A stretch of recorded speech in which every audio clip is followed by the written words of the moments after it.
Yeah, you guys owe us big time, right?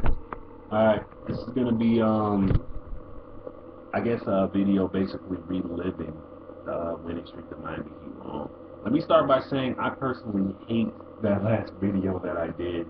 You know, wifey came home and whatnot, and she was a real sport about it. She bought me Subway, we sat down, you know, had some drinks and chilled, and I was like, you know, kind of like Charlie Murphy and the Prince get like, it was a good game. You know, it's kind of like that. I can say the same for you, floppers. It was kind of like that. You know, we had fun with it though.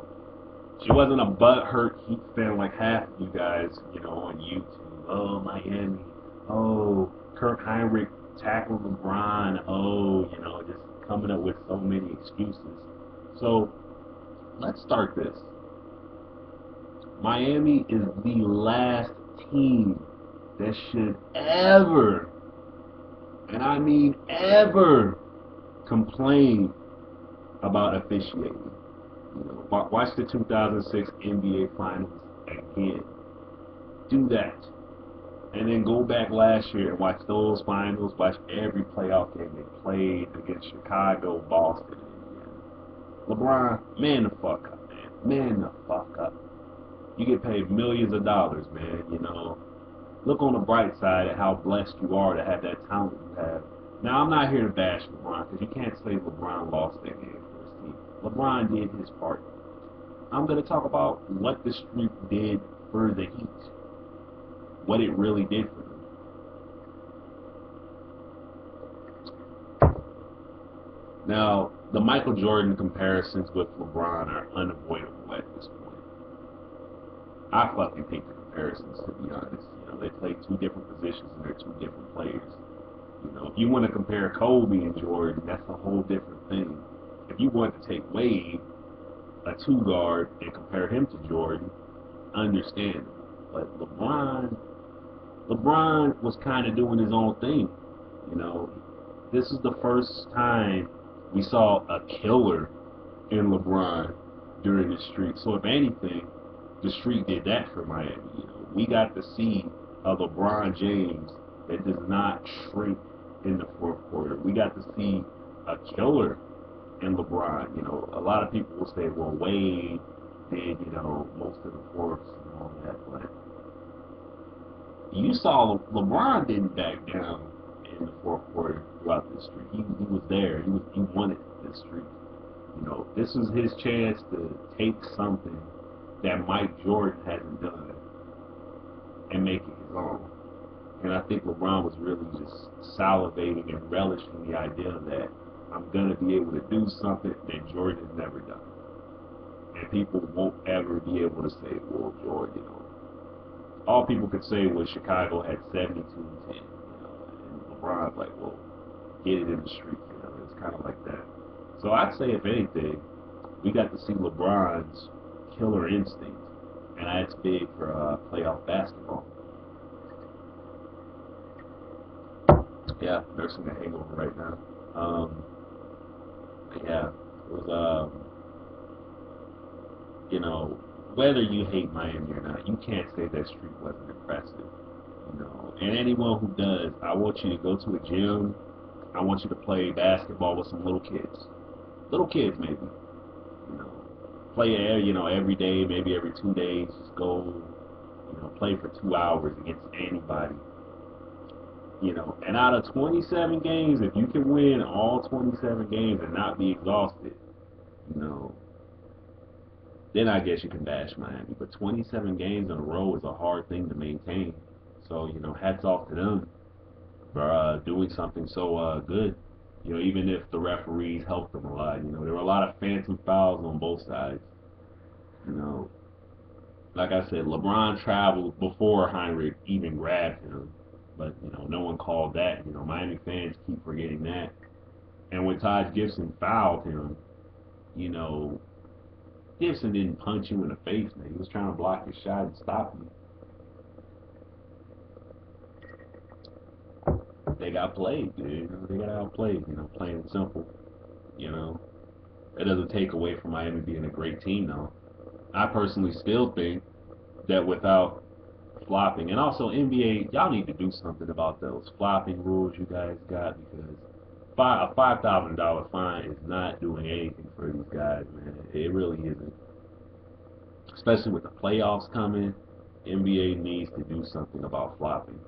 You know, we don't want to see another championship, you know, just given away because, you know, someone went to acting school, you know, or shot a movie on the NBA court floor.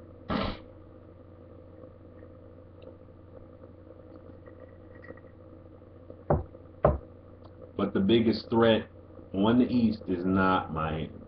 You know, a lot of, you know, bandwagon, dick riding, 2K playing fans will just flat out say Miami off the top of the head. You know, they're a very talented team. But the biggest threat on the East is the Pacers. No team wants to play the Indiana Pacers in any round. You know, with or without Granger, they'll still just run through teams. You know, can you say the same about Miami? If LeBron James gets injured tomorrow, I'm not knocking on wood, I'm just saying, if he gets injured tomorrow, will you still say the Heat are the biggest, most potent threat to win it all? No, you won't. You know, don't even lie. D-Wade got bad knees. You know, we'll see how his knees hold up for the playoffs. You know, Chris Bosh is an outstanding actor, and so is Shane Battier and Mario Chalmers.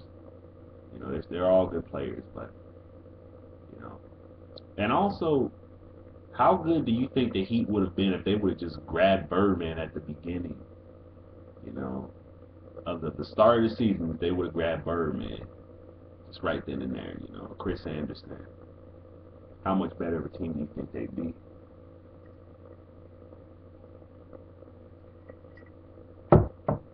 I'm not doubting that Miami is a great team.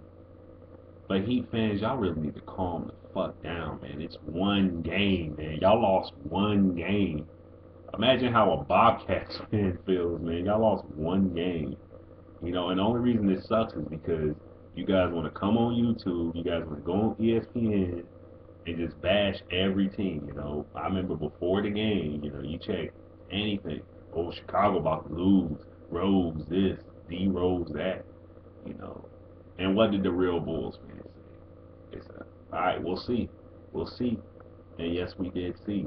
And that's why we're so happy about it, you know.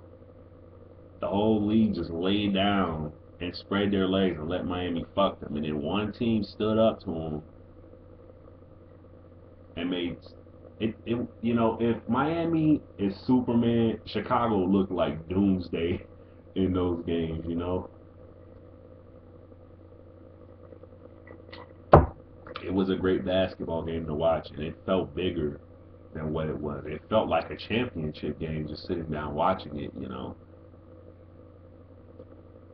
It was a good streak, but in conclusion, in LeBron's case, we saw a killer instinct grow and develop in LeBron. The big thing is, will we see that killer come out in the playoffs? This guy just did not want to lose. You know, you saw that fire, that anger within him, you know, throughout the entire game. Like, I am not about to lose, you know. I am not fucking losing, you know.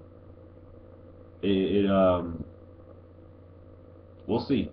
You know, I may bash LeBron, but you got to give the devil his due. The guy is a great player. And this 27-game series basically just there's no longer even an MVP race at this point. It's not even nah. You know, it was a good run for Miami. LeBron's killer instinct finally showed. You know, we haven't seen that since back in the Cleveland when they made the finals that year. And that's all I got. You know, LeBron lovers, Miami sack riders, you know, grow up, man. Man up. You know, you guys are the last team that should ever complain about referees. Ever. Man up.